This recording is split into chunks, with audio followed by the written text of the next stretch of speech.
प्राप्त करने के बाद भी मैं महादेव के स्वरूप को समझ नहीं पाई, उनके अनुरूप बन नहीं पाई।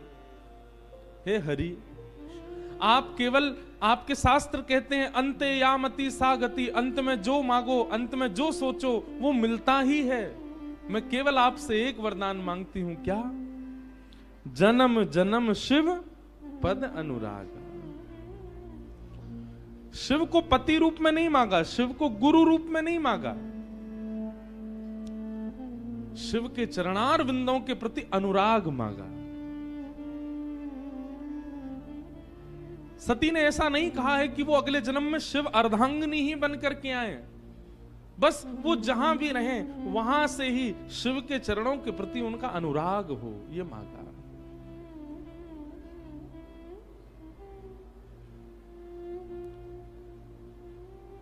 देखते ही देखते यज्ञ के मध्य में पंचाग्नि प्रकट हो गई और सती ने अपने तन का त्याग कर दिया।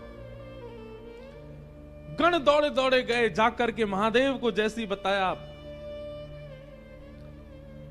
महादेव तो जानते ही थे कि ऐसा होना है। गणों को आज्ञा कर दी, जाओ यज्ञ विध्वंस कर दो। यज्ञ का विध्वंस हुआ। दक्ष का सर धड़ से अलग कर दिया, नंदी का श्राप पूरा किया।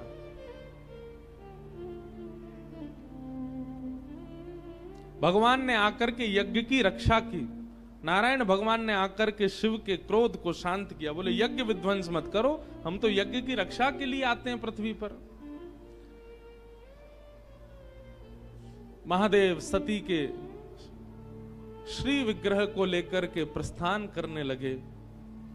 जहां जहां अंग गिरते गए वहां वहां योग पीठ प्रकट होती गई। संपूर्ण भारत को पवित्र कर दिया सती ने।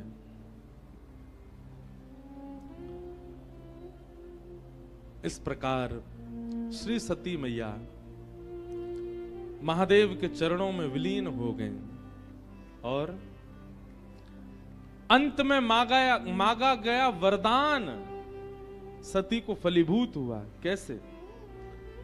तेहि कारण हिम गिरि ग्रह जाई, तेहि कारण हिम गिरि जनमी पार्वती तन पाई, जनमी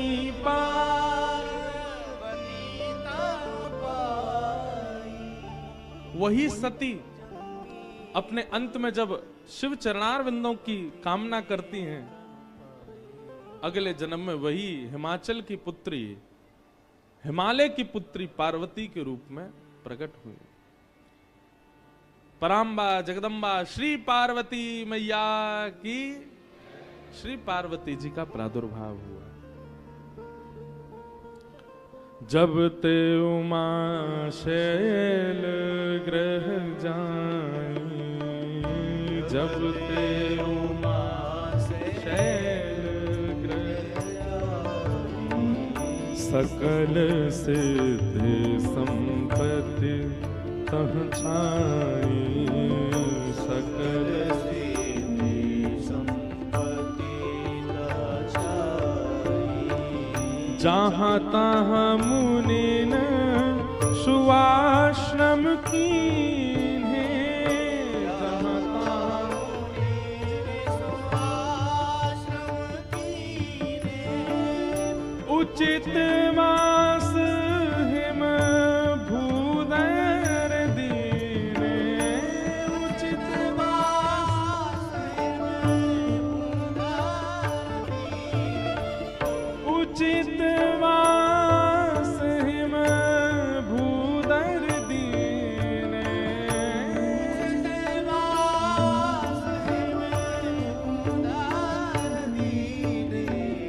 जब ते उमा शैल ग्रह जाई, जब ते उमा शैल ग्रह जाई, सकल सिद्धि संपत्ति तह छाई,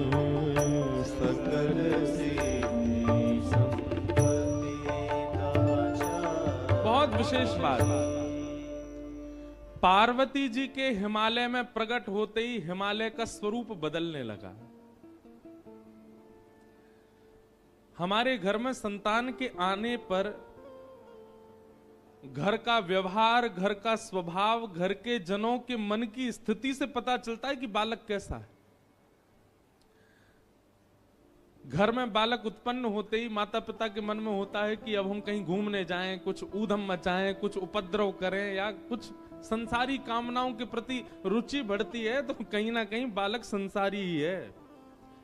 लेकिन जिस बालक के उत्पन्न होते ही मन में भाव आए अब रामेश्वरम चलें, अब तो बद्रीनाथ चलें, थोड़ा वृंदावन होके आए, काशी विश्वनाथ प्रणाम करके आए, संत जनों को घर पर बुलाएं, घर बुला करके पधरामनी करवाएं, घर में सुंदरकांड का पाठ कराएं, रामचरितमानस कराएं, बालक के उत्पन्न होते ही ऐसी विचारधारा प्रकट होने लग जाए तो समझ जाना कि भगवत भक्त ही है, क्योंकि उसके आते ही सबकी विचारधाराएं परिवर्तित हो रही हैं। पार्वती जी के हिमालय में प्रकट होते ही, ये हिमालय जहां संतों का निवास अति बताया जाता है, हमें दिखता नहीं है, पर हिमालय में लाखों संत रहते हैं, गिरी कंदरा में रह करके भजन कर रहे हैं। ये कब से प्रारंभ हुआ? जब से पार्वती जी का वहां प्रादुर्भाव हुआ। ऐसी योजनाएं बनने लगी कि वहां भोगी व्यक्ति रह ही नहीं सकता। हिमालय में भोगी व्यक्ति नहीं रह पाएगा, हिमालय में तो योगी ही रह सकता है। और इन योगियों को अपने योग साधना के लिए अनुकूल हिमालय कब से लगने लगा? जब से पार्वती जी का प्रादुर्भाव हुआ।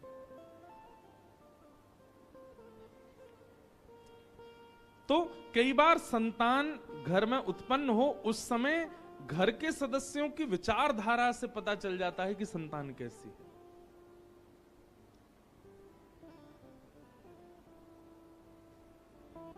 पार्वती जी का प्रादुर्भाव हुआ। आहा, सब जगह समाचार पहुंच गया, पर्वतराज हिमालय की पुत्री ने जन्म लिया है। संत जन हिमालय पर जाकर के अपने अपने डेरा जमाने लगे, शुभ संकेत होने लगे, सब जगह भजन साधना आदि सब योग बल प्रारंभ होने लगा। नारद जी महाराज को जब ये समाचार पड़ा कि हिमालय के यहां पुत्री ने जन्म लिया है, नारद जी पहुंचे और हिमालय ने खूब स्वागत किया, सत्कार किया, संत पधारे।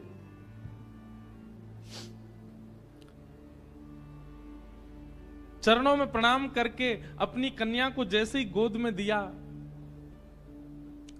पूछा, महाराज इस कन्या के विषय में कुछ बतलाइए, ये कन्या कैसी होगी, इसके गुण बताइए, इसके बारे में कुछ कहिए ना।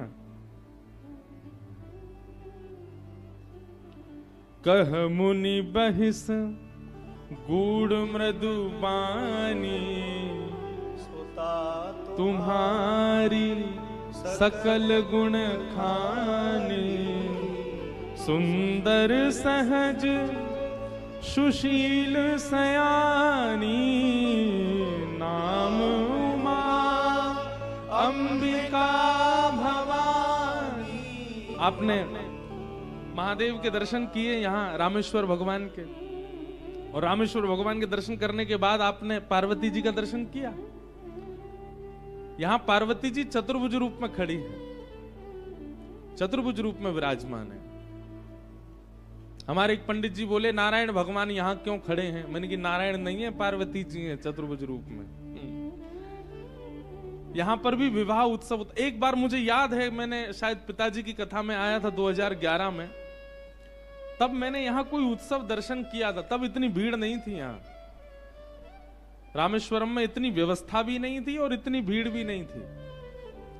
ये पीछे वाला जो द्वार है, यहीं से ही भीतर प्रवेश कर जाते थे हम तो, और घूमते घामते दर्शन भी कर लेते थे। और वो भी कथा भी दिसंबर जनवरी में ही हुई थी, ये मौसम है, इसी समय भीड़ आती, तब भी इतनी भीड़ नहीं थी।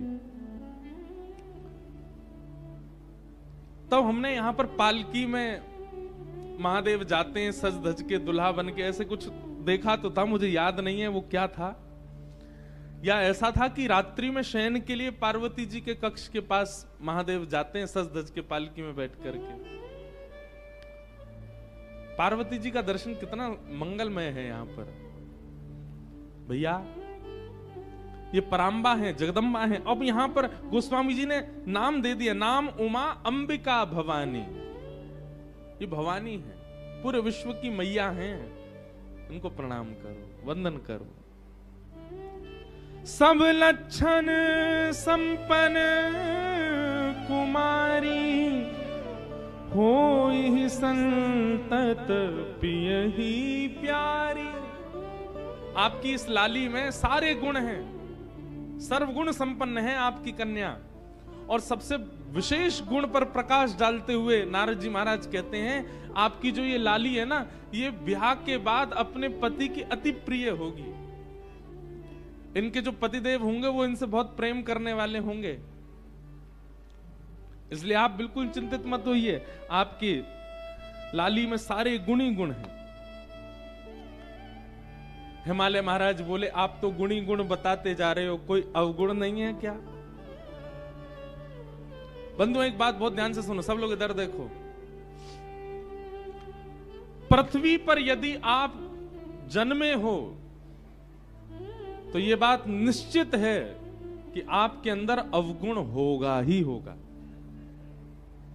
चाहे वो कोई वक्ता हो, चाहे वो कोई मठाधीश हो, चाहे वो कितना भी बड़ा वेदज्ञ हो, चाहे वो कितना भी बड़ा नेता हो, चाहे कोई भी क्यों ना हो, इस संसार में यदि हम घूम रहे हैं, जन्म लेकर के विचरण कर रहे हैं, इस गुरुत्वाकर्षण में हम लोग चिपके हुए हैं, तो इसका मतलब ये निश्चित है कि हमारे अंदर अवगुण है।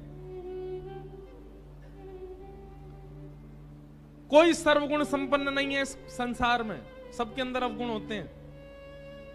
गुण ज्यादा होते हैं तो स्वर्ग में रहा जाता है। अगर हम लोग अवगुण रहित हो जाएं, हमारे सारे अवगुण नष्ट हो जाएं, तो पृथ्वी का गुरुत्वाकर्षण हमको पकड़ नहीं पाएगा, हम उड़ने लगेंगे आकाश में।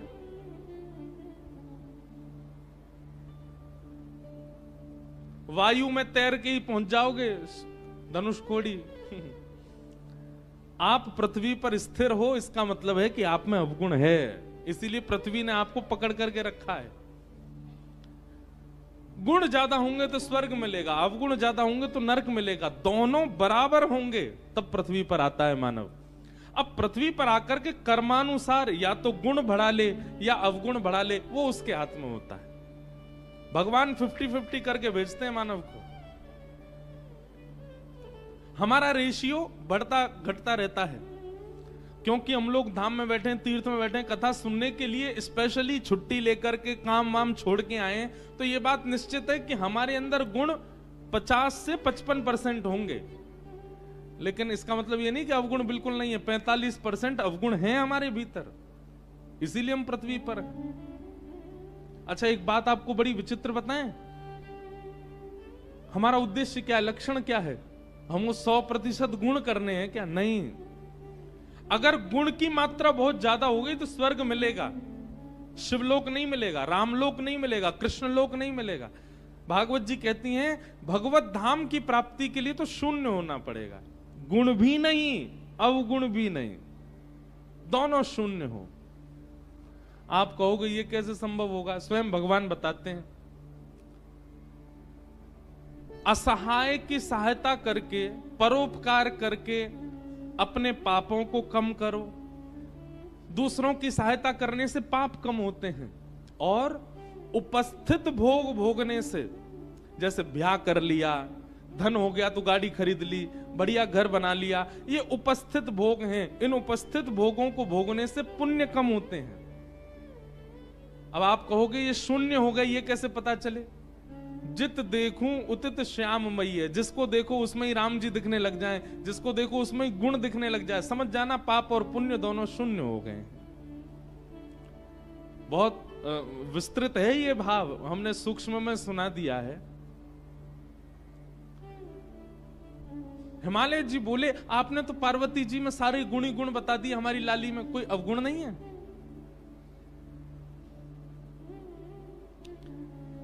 तब नारद जी महाराज कहते हैं, शैल सुलक्षण सुता तुम्हारी सुनहु जे अब गुण दोई चारी। दो चार अवगुण हैं, सुन लीजिए। बोले क्या? अगुण अमान मातु पितुहीना, उदासीन सब संशय छीना। जोगी जटिल अकाम मन नगन अमंगल वेश, अस स्वामी एहि कह मिलहि परिहस्त असिरेख। हमने आपकी लाली की हस्तरेखा देख करके दो चार कुछ अवगुण हैं, उनको मैंने पढ़ लिया। आप कह रहे हैं तो मैं आपको बता देता हूं।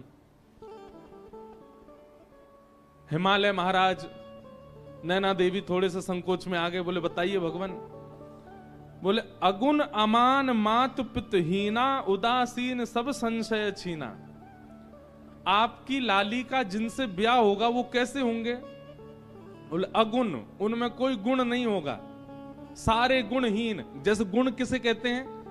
हमारे दामाद जी बड़े सरल हैं, हमारे दामाद जी बड़े अच्छे हैं, हमारे दामाद जी बड़े बुद्धिमान हैं, हमारे दामाद जी बड़ा मीठा बोलते हैं। ये सारे दामाद के गुण हैं। आपके जो दामाद जी होंगे वो अगुण होंगे, उनमें कोई गुण नहीं होगा। आप किसी दूसरे से कह नहीं सकते कि हमारे दामाद जी में ये गुण है। अगुण और अमान, मान रहित होंगे। कभी अगर दामाद जी आए और आप उनका स्वागत सत्कार नहीं करो तो उनको बुरा नहीं लगेगा, क्योंकि वो अमान हैं, वो मान रहित हैं। और तीसरी बात तो ऐसी बताई कि महाराज मैना देवी तो अपने छाती पे हाथ रख के बैठ गई। बोले क्या? मातु पितहीना। आपके जो दामाद जी हैं उनके माता पिता नहीं हैं। आपके जो दामाद होंगे मतलब आपकी लाली के सास ससुर नहीं होंगे। आज की कन्या होती तो खुश हो जाती, आज की कन्या होती तो बड़ी प्रसन्न हो जाती। बढ़िया, हमारे सास ससुर ही नहीं है, केवल पति देव हैं। लेकिन नैना देवी बोली ये कैसा बेटा? बोले फिर ये इसका जन्म कहां से हुआ? बोले कि पूरे विश्व को यही जन्म देते हैं। आपके जो दामाद जी होंगे इनको कोई जन्म नहीं देता। मातु पितहीना, उदासीन सब संशयहीना। उदासीन है, अंतर्मुखी। इसको अंग्रेजी में कहते हैं इंट्रोवर्ट। अपमान सम्मान इनसे कोई, बहुत सम्मान कर दो तो प्रसन्न हो जाए ऐसा भी नहीं है, अपमान कर दो तो बुरा मान जाए, नहीं, कुछ नहीं। दाल रोटी खिला दो तो भी राजी, कुछ मत खवाओ भूखे रखो तो भी राजी। ऐसे उदासीन होंगे आपके दामाद जी। जोगी जटिल अकाम मन नगन अमंगल भेष। नारद जी को इतना सच भी नहीं बोलना था, पहले ही डरा दिए माता पिता इतने। बोले कैसे होंगे? बोले जोगी जटिल। जटिल किसको कहते हैं? बोले बिल्कुल जड़ के भांति जो होता है। अकाम मन, बोले काम दूर दूर तक स्पर्श नहीं करेगा उनको। अकाम मन, कोई कामना नहीं होगी उनके मन में। जिनकी नगरी में आप बैठे हो उनके गुण सुन लीजिए। अकाम मन और नगन अमंगल भेष। सब लोग सावधानी से सुनो। बोले कैसे होंगे जिनसे इनका ब्याह होगा? बोले नग्न।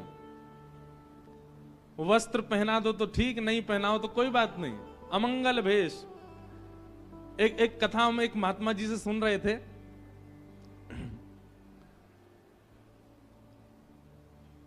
प्रभु श्री राम जब चित्रकूट पहुंचे तो चित्रकूट को देख करके राम जी को बहुत अच्छा लगने लगा। बोले ये बहुत बढ़िया जगह है। लक्ष्मण जी से कहा, लक्ष्मण जी तुम जाओ, जाकर के यहाँ कोई राजा हो या इस नगर के कोई स्वामी हो, उनसे एक बार परमिशन ले लो कि हम यहाँ रह लें, और अगर वो कह दें कि रह लो तो कैसे रहना है उसका कुछ नियम हो तो बता दें। लक्ष्मण जी महाराज चित्रकूट में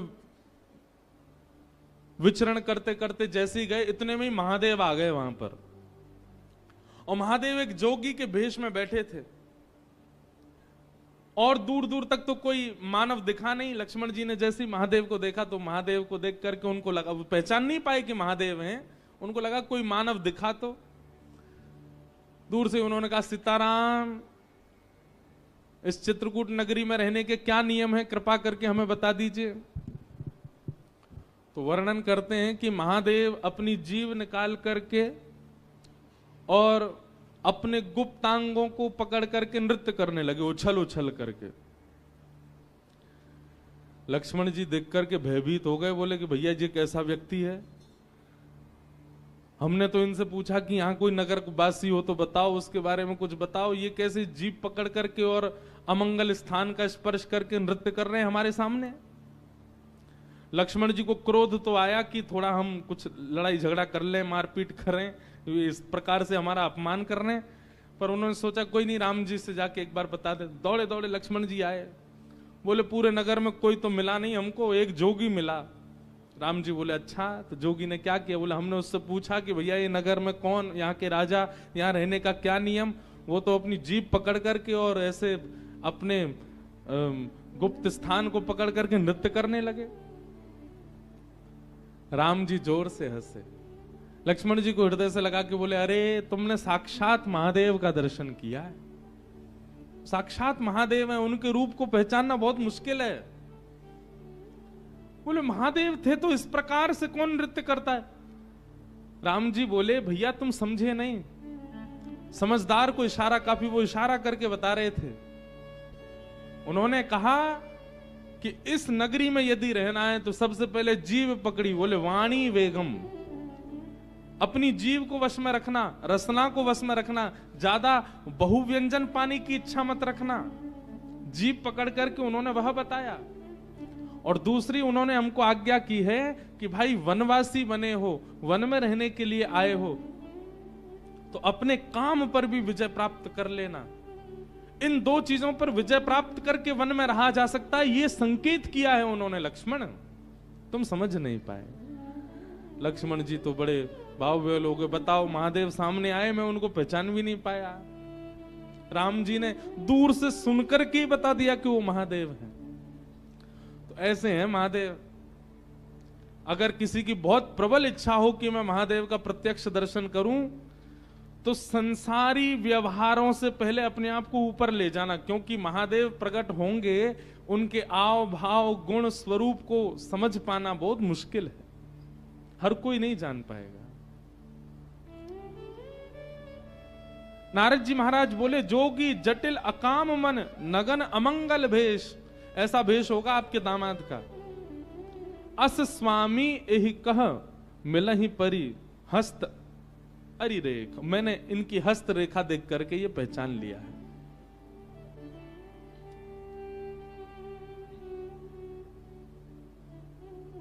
नैना देवी, हिमालय महाराज तो बिल्कुल नेत्रों में आंसू आ गए। ऐसी सुकोमला, ऐसी प्यारी पुत्री, और उस पुत्री के लिए ऐसा वर बता रहे हैं।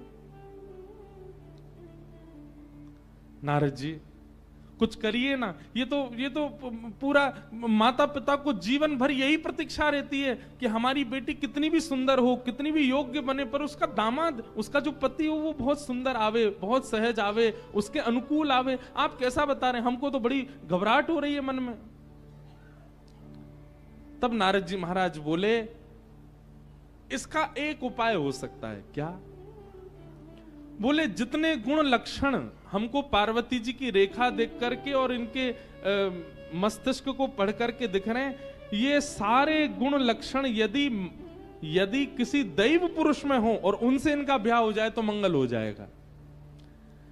यदि ये सारे अवगुण किसी मानव में होंगे तो वो मानव उचित नहीं है, लेकिन ये सारे गुण लक्षण अगर किसी देव में हो और उनसे इनका ब्याह हो जाए तो मंगलकारी होगा। हिमालय बोले, ये सारे अवगुण किसमें हैं? बोले इनको अवगुण नहीं है, ये अवगुण संसार में हो तो अवगुण है, पर यही अवगुण यदि किसी देव में चले जाएं तो सारे सद्गुण बन जाते हैं। और ये सारे अवगुण जो यहां सुने गए हैं सब महादेव में घटित होते। महादेव ऐसे ही हैं। अगर महादेव आपकी पुत्री को स्वीकार कर लेंगे तो इनकी हस्तरेखा और इनकी जन्म कुंडली भी सत्य हो जाएगी, और देव भी नहीं, महादेव प्राप्त हो जाएंगे। लेकिन उसके लिए आपकी पुत्री को तप करना पड़ेगा। महादेव की प्राप्ति ऐसे नहीं हो जाएगी। जे जे वर के दोष बखाने, ते सब शिव पही में अनुमाने। जो विवाह संकर्षण हो, दोष गुण सम कह सबको।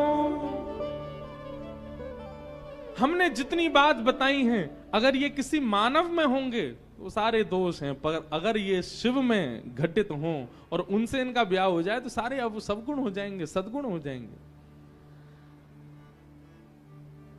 शंभु सहज समरथ भगवाना, एह विवाह सब विधि कल्याणा। अगर शंभु से आपकी पुत्री का ब्याह हो जाए तो इनका कल्याण हो जाएगा।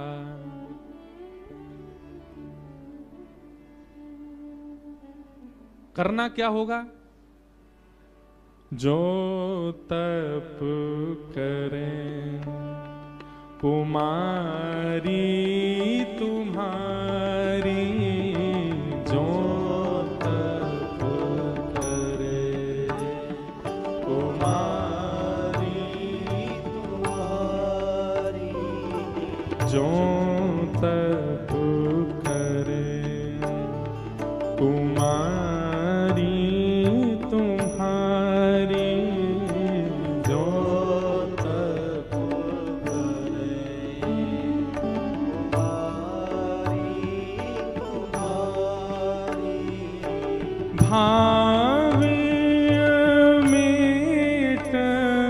सकहीं त्रिपुरारी।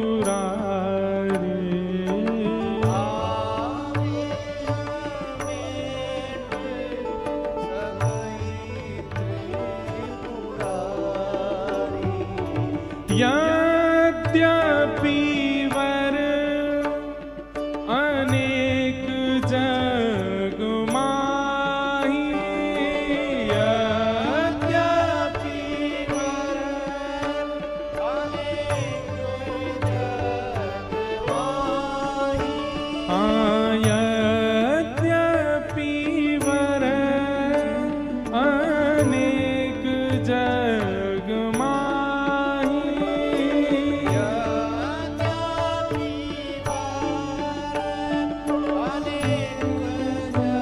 पर आपकी पुत्री के लिए यही कह शिव तज दूसर नाही। यही कह शिव तज दूसर नाही। जो तप करे कुमारी तुम्हारी, जो तप करे कुमारी तुम्हारी। अब जो तुम ही सुता पर नेहु, अब जो तुम ही सुता तो ऐस जाई सिखावन देहु।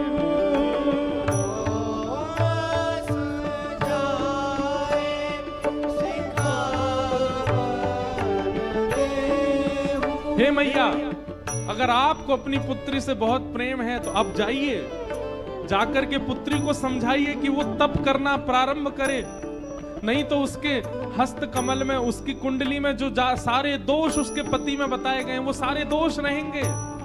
अगर उसने तप किया तो तप के प्रभाव से उसको देवादिदेव महादेव प्राप्त होंगे और उसके सारे पति के अवगुण सगुण बदल जाएंगे। हाँ करे सो तप जे ही मिलहि महेशु।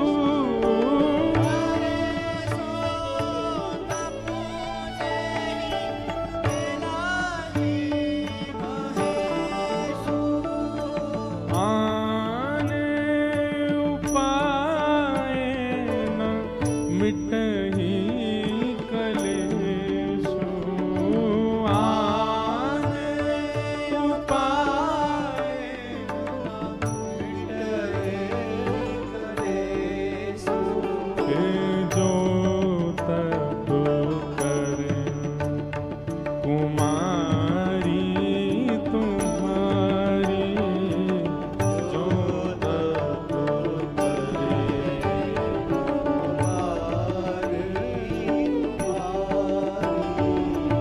भैया, आपकी लाली के होने वाले वर में जो जो दोष हैं वो केवल और केवल अब तप से ही दूर हो सकते हैं। तब से महादेव प्रसन्न होंगे और महादेव ब्याहने के लिए आ गए, तो सारे अवगुण सगुण बन जाएंगे। आप जाओ, जाकर के अपनी पुत्री को कहो कि वो तप करना प्रारंभ करे। ये व्रत की जो परंपरा है ये पार्वती जी से ही प्रारंभ हुई है। सुयोग पति की प्राप्ति के लिए जो व्रत किए जाते हैं ये पार्वती जी से ही प्रारंभ हुए। अब एक बात कह दें, बुरा नहीं मानिएगा, लेकिन आपने खूब व्रत किए फिर भी नहीं मिले वैसे जैसे चाहिए थे, तो सबसे पहली बात तो मन में विचार करके व्रत नहीं करना है, ऐसे ही पति चाहिए। ठाकुर जी पे छोड़ो, ठाकुर जी आप कृपा करके जैसे प्रदान कर देंगे हमें स्वीकार है। बस हम व्रत कर रहे हैं कि हमारा भक्ति भजन भाव उसमें कटौती करने वाले पति ना मिले हमको, उसमें श्रेष्ठ मिल जाए। लेकिन खूब व्रत किए उसके बाद भी आपके भजन में, आपके संकीर्तन में, आपकी कथा में विक्षेप डालने वाले यदि मिल रहे हैं तो निश्चित है कि व्रत में कोई चूक रही है आपसे। पार्वती जी ने व्रत किया, नारद जी के वचन मान करके नैना देवी ने जाकर के पार्वती जी को समझाया और पार्वती जी सौभाग्य मान करके, देखो एक बात बहुत ध्यान से सुनिएगा सब लोग, इधर देखो, नाम जप, तीर्थ यात्रा, कथा श्रवण, संत चरण और व्रत नियम अनुष्ठान, ये पांचों क्रिया नियम मान करके नहीं करनी चाहिए। फिर से सुनिए, नाम जप, तीर्थ यात्रा, कथा श्रवण, संत पदरामनी, संतों के चरणों में प्रणाम आदि, और व्रत नियम अनुष्ठान, ये सब केवल नियम मान करके नहीं करने चाहिए, सौभाग्य मान करके करने चाहिए।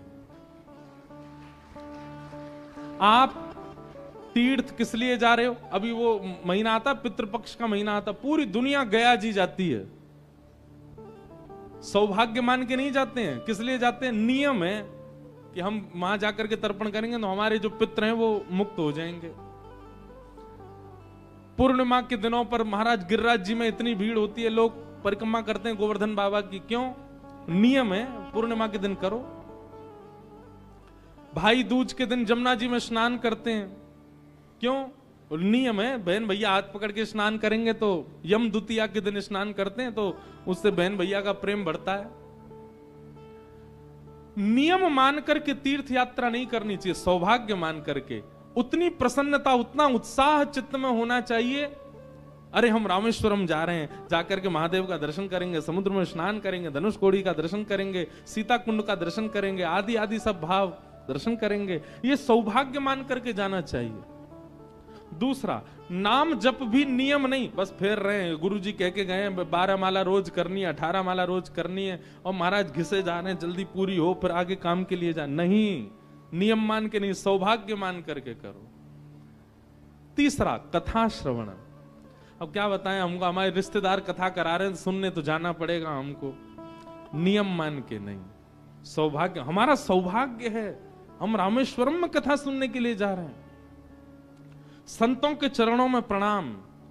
अब भगवा वेशधारी हैं, जटाधारी हैं, उर्दपुंड लगा रखा है, इनको प्रणाम करना ही पड़ेगा, नहीं, सौभाग्य मान करके। हमारा सौभाग्य कि ऐसे महापुरुष को हम प्रणाम कर पाए। और ठीक वैसा ही व्रत नियम अनुष्ठान, इनमें भी नियम प्रधान नहीं, सौभाग्य प्रधान। जैसे लोग एकादशी का या प्रदोष का या सोमवार का व्रत करते हैं तो उसमें यह नहीं होना चाहिए आज रविवार है जितना हो सके खा लो, कल तो सोमवार है भूखा रहना पड़ेगा हमको, आज सोमवार है खूब पेट भर के खा लो, रात में 4 रोटी ज्यादा खा लो, क्यों? कल तो मंगलवार है भूखा रहना है हमको। ऐसे नहीं, जिस दिन आपका व्रत है उस दिन आपको अत्यंत सौभाग्य, अत्यंत प्रसन्नता लगनी चाहिए कि मेरा सौभाग्य कि मैं एकादशी करता हूं, मैं सोमवार के व्रत करता हूं। सौभाग्य मान करके यदि आप व्रत नियम अनुष्ठान करेंगे वो व्रत फलेगा, और केवल नियम मान करके उसको करेंगे उसका कोई लाभ नहीं होगा। मेरे सामने रोटी मत खाओ, मेरा व्रत है, आपकी रोटी देख के मेरा मन कर रहा खाने का, ये काय बात का व्रत फिर आपका? आपके सामने 56 व्यंजन रख दिए जाएं, लेकिन आपको गौरव हो नहीं मेरा व्रत है, मैं तो आज व्रत में हूं, आज स्पर्श नहीं करना। वो प्रसन्नता दिखनी चाहिए व्रत की, तब व्रत फलता है।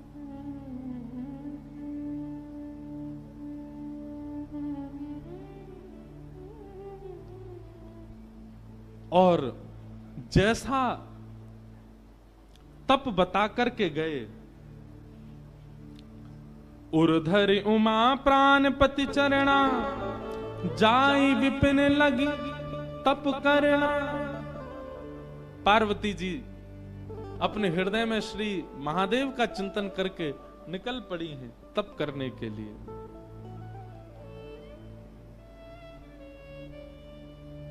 आहा, मानस जी में गोस्वामी जी वर्णन करते हैं पार्वती जी ने कैसा तप किया। बोले अस तप काहू न कीन भवानी, ऐसा तप आज तक किसी ने किया ही नहीं। भय अनेक धीर मुनि ज्ञानी, बड़े बड़े ज्ञानियों ने भी जब पार्वती जी को देखा, देख करके सब आश्चर्यचकित हो गए। ऐसा तप आज तक किसी ने किया ही नहीं जैसा पार्वती जी कर रही हैं। अच्छा, एक बात,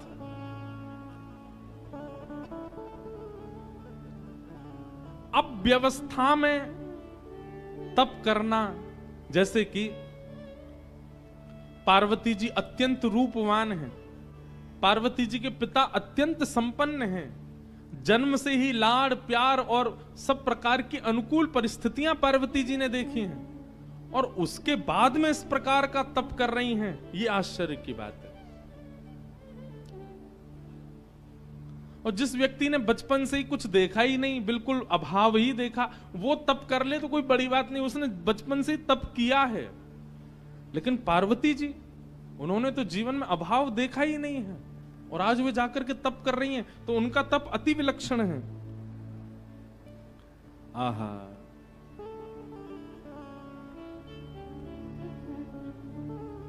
पार्वती जी का ऐसा तप हुआ, उस तप के बाद आकाशवाणी होने लगी।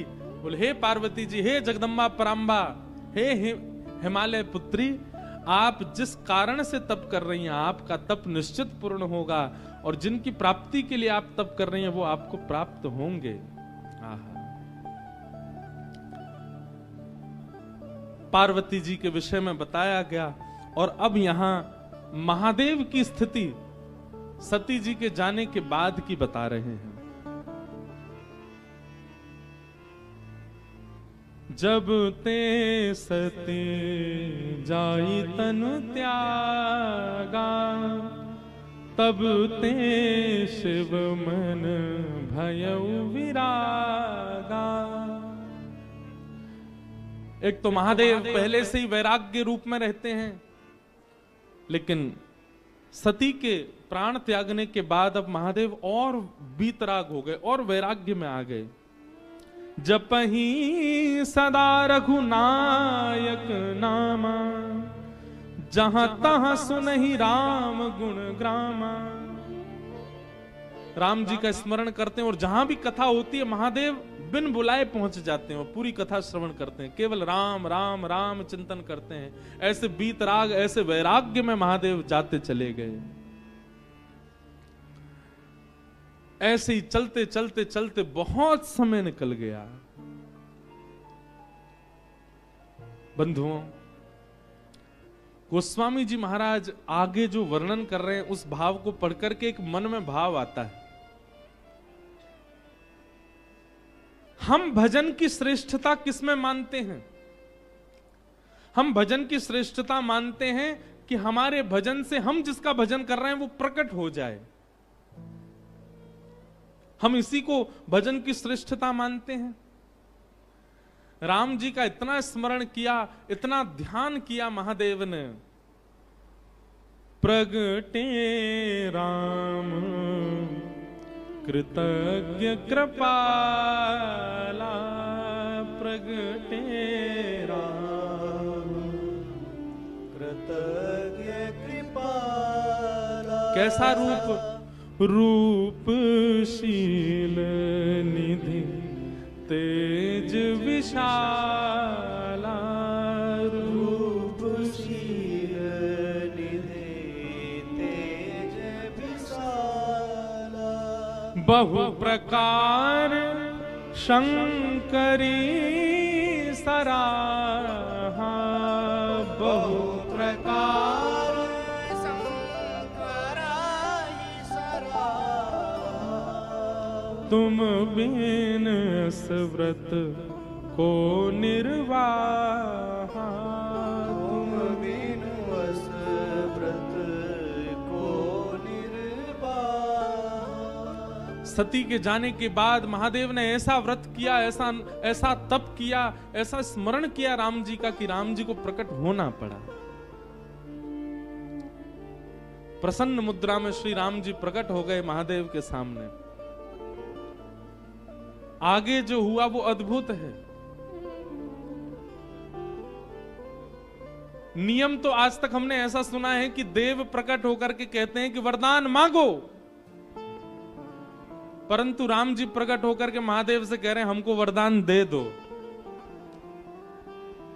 महादेव की प्रतिज्ञा से, महादेव के तप से राम जी प्रकट हो गए, और प्रकट होकर के राम जी महादेव से बोले हम आपसे बहुत प्रसन्न हैं, आपके भजन से बहुत प्रसन्न हैं, अब हम आपसे कुछ मांगना चाहते हैं। ये तो उल्टा ही हो गया। भजन उसको श्रेष्ठ मानो कि आराध्य प्रकट होके कहे कि हमको कुछ दे दो। अब बिनती मम सुनहु शिव, जो मो पर निज नेह, जाई विवाहु शैल जहि, यह मोहि मांगो दे।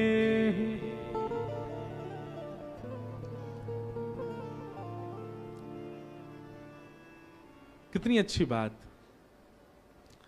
हमने ठाकुर जी की इतनी आराधना की, हमने गिरधर लाल की इतनी आराधना की कि श्री गिरधर लाल जी प्रकट है करके हमसे मांग रहे हैं। परब्रह्म देने के लिए संसार को आते हैं, पर जब प्रेम से कोई पुकारता है तो परब्रह्म देने नहीं आते, मांगने आते हैं। कुछ मांगो।